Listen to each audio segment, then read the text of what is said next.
Okay, let's just jump right into one of the toughest things the Bible asks us to do. Find joy in suffering. I mean, that sounds completely impossible, right? But what if I told you the key to understanding this was hiding in plain sight, encoded inside a single ancient Hebrew word? So why on earth does the Bible say to find joy in suffering? That's the big question, isn't it? And the book of James just lays it right out there. It's not a friendly suggestion either, it's a command. And look, if you've ever been through something really tough, you know just how crazy that sounds. How in the world are pain and joy supposed to exist in the same space? And here it is. James chapter 1, verse 2. Consider it pure joy whenever you face trials.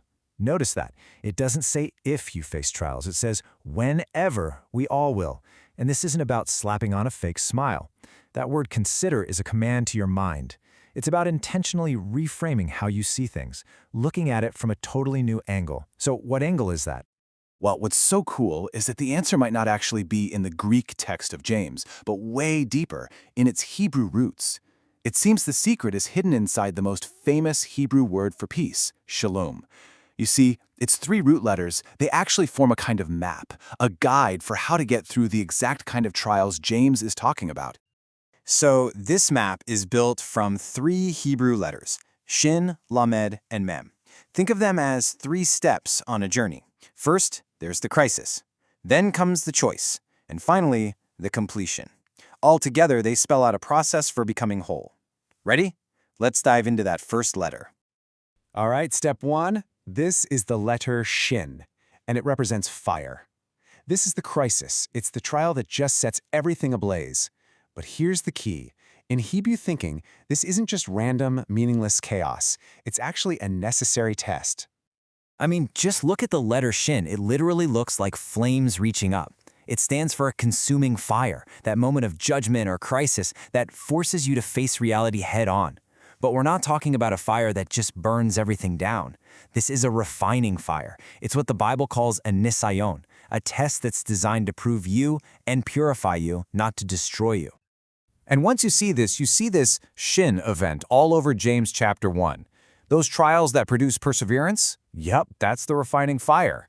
James even gives us this image of a scorching sun that withers the grass. You could almost call it the Shin sun, to show how quickly worldly things fade away. The main point here is that the crisis forces a confrontation, but a confrontation with what exactly? This is where James gets really brilliant. He uses the exact same Greek word perismos, but it means two totally different things. On one hand, you have a test from God, which is there to refine your faith. But on the other hand, you have temptation, which comes from our own desires and pulls us towards sin and death. So the fire, that Shin event, that's the arena where we have to face both. And how we respond, well, that brings us right to step 2. Okay, so you're in the middle of the fire of Shin. Now what? This is where the second letter comes in, Lamed. Because right after the crisis, there's always a choice. So Lamed is actually the tallest letter in the Hebrew alphabet, and its shape is like a shepherd's staff. It stands for authority, for teaching, for direction. So when you're in the middle of that fire, the question Lamed asks is, whose staff are you going to follow? Whose authority is going to guide you through the flames? And that's really the question, isn't it?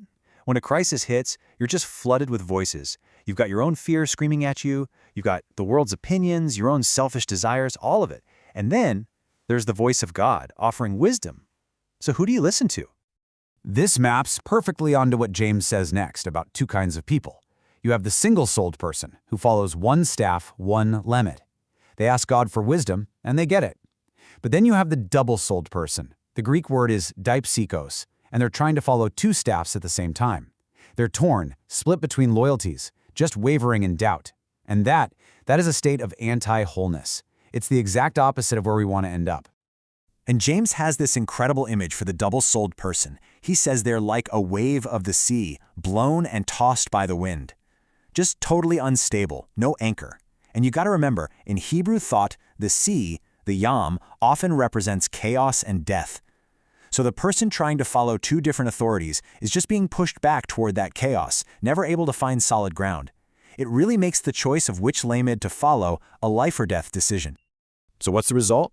What happens when you go through the fire of Shin, but you hold tight to the one true staff of Lamed?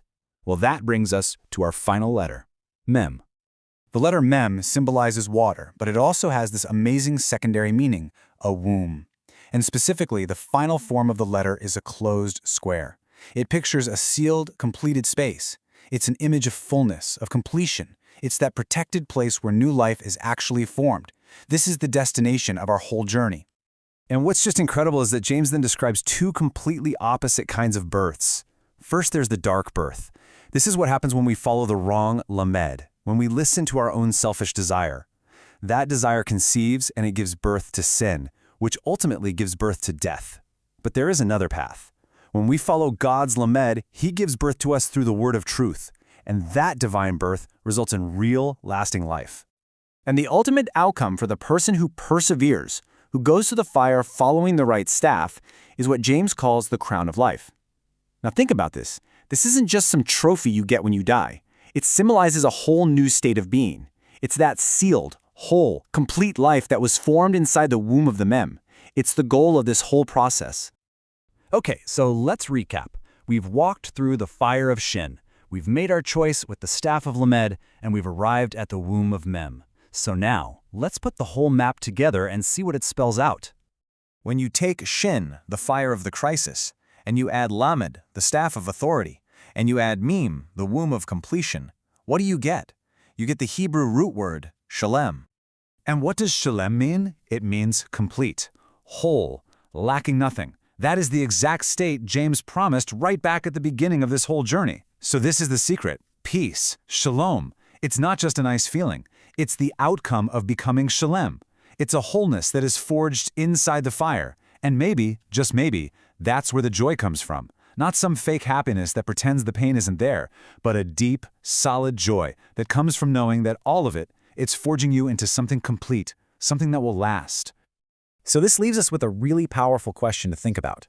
We tend to think of peace as just the absence of problems, right? No more trials. But what if this hidden map inside the word shalom is telling us something completely different? What if real peace isn't the absence of the fire at all, but the indestructible wholeness we build by walking right through it?